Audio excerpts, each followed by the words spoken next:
Nick Penniman with Issue One. We founded Issue One about 5 years ago to seek a bipartisan pathway for political reform. We work mainly on the role and influence of money in politics, also do some work on gerrymandering, and increasingly ethics and this thing called the Emoluments Clause that no one had ever heard of until about a year and a half ago.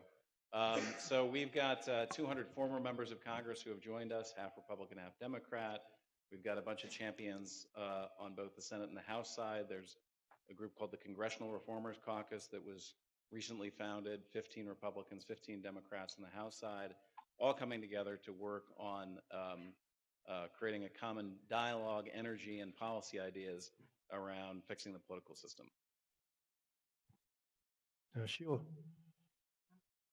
Hi, Sheila Krumholz. There we go. I'm with the Center for Responsive Politics, and we are a 35-year-old organization tracking money in politics at the federal level. So we track campaign donations. That was along our bailiwick, identifying the organizations and industries associated with each and every PAC and individual donation, soft money to the parties, morphed into 527 donations, 527 organizations, and now super PACs and dark money. So we follow the evolution of the flow of money wherever it leads us. And we do that with about 20 fantastic researchers, technology folks, developers, and communicators. We've got reporters, reporting interns who do incredible work. And so with just 20 people, we churn out millions of data points. We're grooming them constantly. Not just campaign donations, lobbying, revolving door, personal finances, which is, as we know, more important than ever, both for Congress and for the executive branch. And then we present it in a way that we hope is going to break through to the public. Naturally, we're just one small organization in DC, so we work intensively with the press, advocates, academics. We have about a few dozen academics, largely, who download our archive of data to do their own scholarly work with it in ways that we could never hope to achieve. But we're presenting it all and grooming it and curating it and making it available for everyone to do what they will. As I just said, many of our most intensive users are lobbyists and corporations who love free data. But that's kind of a something we have to put up with to make it available for free to the public. So that data, by the way, is available on OpenSecrets.org. And one of the things I guess I'll just ask you, why don't you just change your name to OpenSecrets.org so you wouldn't have to explain to people quite what you do. What a novel idea. Well, okay, I do this all the time. You're probably going to say, don't do this, but Nick is my board member. How many think we should change it to OpenSecrets.org? Show of hands? I would have thought 100%, but time and time again, it's like 50%. So. No, but the ones who say you shouldn't are just the ones who say, gee, it's such a pain in the neck to change your name. You got to do all this stuff. It's not a substance argument. It's a process argument, not to change the name. It's a consideration. Okay. But if you go to the website, I mean, it is literally a daily diary of the corruption of American democracy. And reporters always use it. They have been successful now in getting most reporters who use it to at least cite you. But again, when they cite the Center for Responsive Politics, it doesn't. It should be open secrets, but that's another issue. Anyway, Dennis. Hi, I'm Dennis Kelleher. We founded Better Markets in September of 2010 because shortly before that, in July of 2010, the Dodd-Frank Financial and Consumer Protection Act was passed. I'm sure most of you remember all too well the financial crash of 2008. Lehman Brothers crashed, and frankly, the entire financial system crashed. What most of you probably don't know, and we did a study on this that we put out, is the financial crash is going to cost the United States more than $20 trillion. That's more than $170,000 for every living man, woman, and child in this country.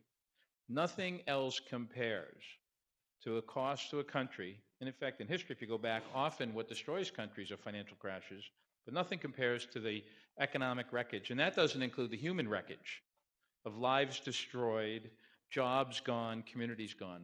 And that's what happened in this country and in the globe in 2008.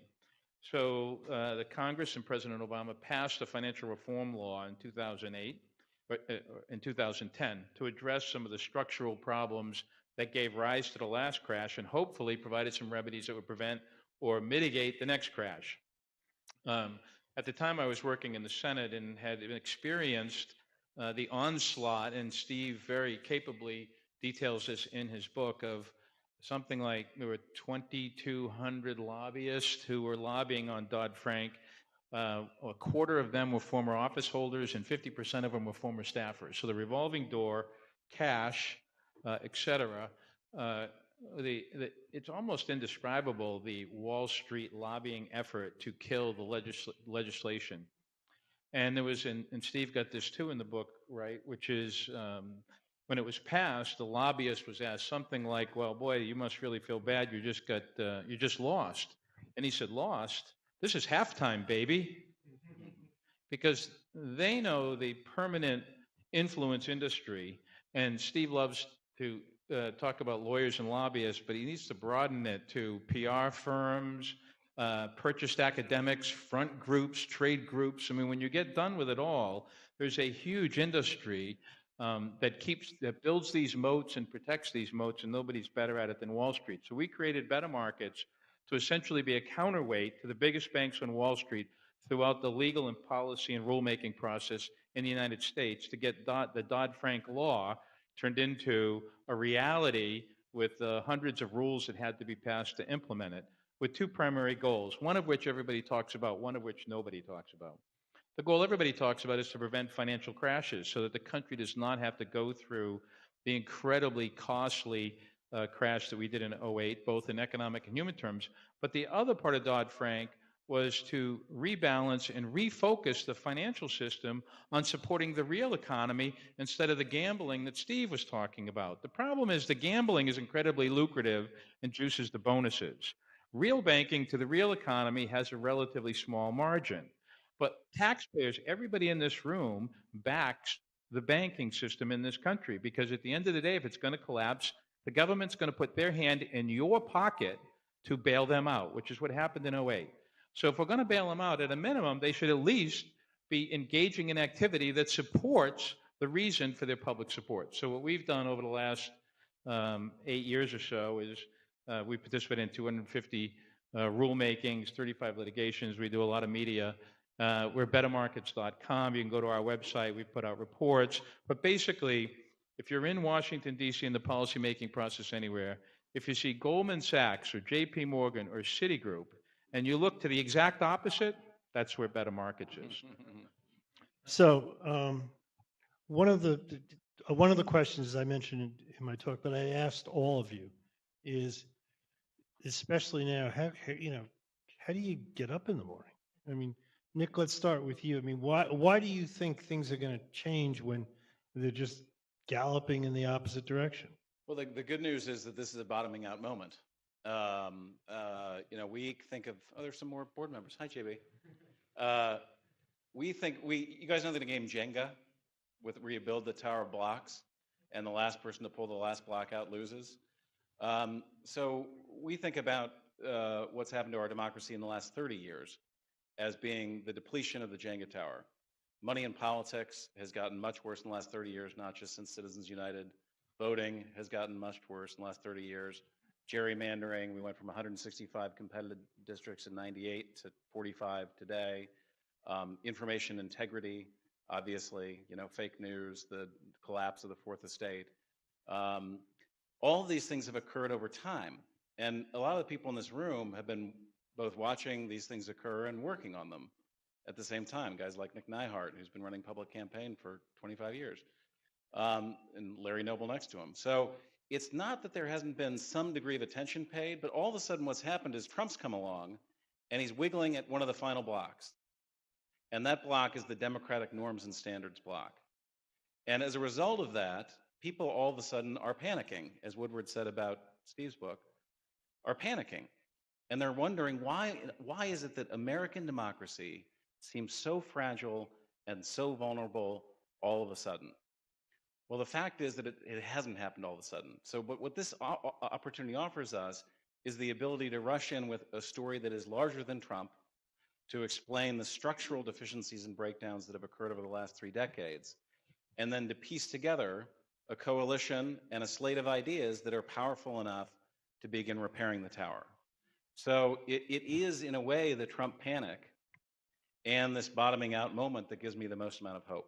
I feel like the Novocaine has worn off in the system, and the nerve endings are now signaling hard. So you now have a different metaphor. The one you used that I quote in the book was that it's the alcoholic whose liver just can't take another drink anymore. I must have stayed up late the night before I told you that. They're both actually pretty good. And I will tell you that there's a quote that I didn't use because it sort of became kind of the theme of the last chapter of the book. I was interviewing Joe Stiglitz, the economist, the Nobel Prize-winning economist, and he's explaining to me, we're talking about, international trade, and he says, well, when you add, 2 billion workers to the job market, wages in the United States are going to go down. And we're having this long discussion about this, and finally I said, well, how are things, going to get better? And we go through the whole litany of stuff in the book. And he says, well, it's actually pretty simple. Things are going to get so bad that they're going to get good. And that's kind of what I say at the end of the book, that people are just going to snap, whether it's about, campaign money or, Dodd-Frank. I mean,